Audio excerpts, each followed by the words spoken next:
just now. Africa is one of my visits to Africa is one of them things that once you do it, you will never be the same again. Now, I know you know this, but once it happens, you are never the same. And my first visit was many years ago with some girlfriends, and we went with my college one of my college besties, and we were like babies, just learning, growing, and it was the trip of my life. It really, really was. It was the trip of my life. I had so many just spiritual moments. Um, and so I hope that every single Black American person has that experience. It is a space where you um, are getting back to yourself, you know. I don't know why it is, and I'm just going to add this part.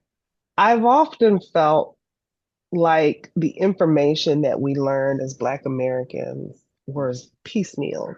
I remember a paragraph in a textbook in high school that explained slavery. In that Mhm. paragraph, that was it in the whole textbook.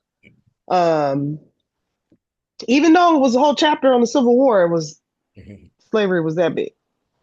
Yeah. And then I remember getting piecemealed about the transatlantic slave trade and the Middle Passage, but piecemealed about these things. And it doesn't really congeal and come together history wise because the information is so here and there. But when you go there, it's not like the information is put there for you, but it's like, now this makes sense. Yeah. You know, Going to the slave castles, um, just seeing your people and how they engage and talk and laugh with one another is like, that makes sense. That makes perfect sense. It's seeing different, and so it's kind of like, I don't know, it just feels like, um, I'm not a person who has missing parents or orphan or anything, so I can't say how they may feel, but I can kind of identify sometimes you do feel lost.